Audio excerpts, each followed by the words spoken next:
said initially, we had an attempt to be very open to community input. Yes. So much so that there was a committee set up with many people participating from the community.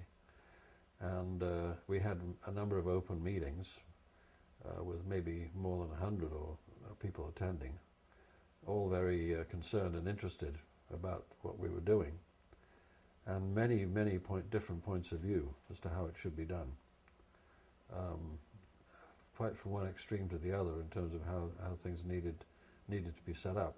Mm-hmm. And we had, the committee made different proposals about who should be hired for the team and how they should be paid and what kind of salaries they should be paid and all this sort of thing. Wow. So they got down to some fairly detailed recommendations. And eventually, we, as a group, we had come to a sort of an agreement as to how things should be done.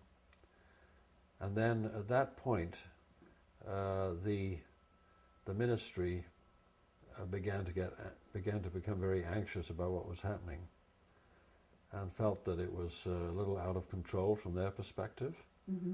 and that the proposals were being made by the group of people who would, like the 4 or 5 people who were involved that were hired by the ministry to go work in there, and all the people in the community that were involved had come up with a series of proposals as to how the thing should be done, which eventually the ministry decided not to follow the recommendations, and instead to impose its own model as to how things should be done.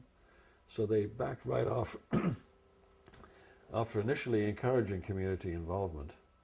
When it began to take a form with which they were uncomfortable, they backed right off.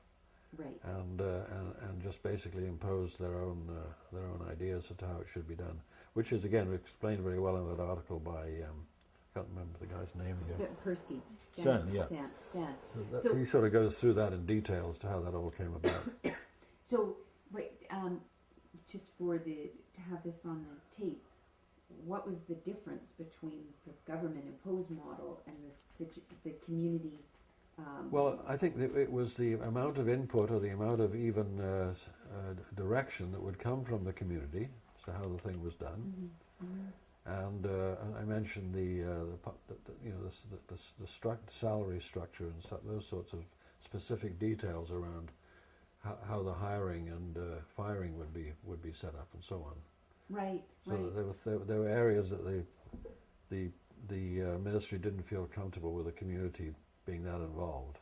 Do you think that was for like in retrospect? Do you think that was a sad moment? Was that a moment where It was certainly a sad moment for those of us who had worked very hard over a period of months to try to establish a service that would meet the expectations of the community we were working in. Mm-hmm. And we had spent a great deal of time and effort trying to reach a consensus to how it would be done.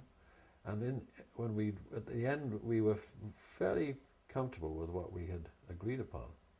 Those of us who were basically coming in from outside to set the service up. Yeah. And we as a group were fairly comfortable with it. So that when the ministry said, no, we're not going to do this anymore, we have a model that we're going to impose here, we were very upset and very angry about it.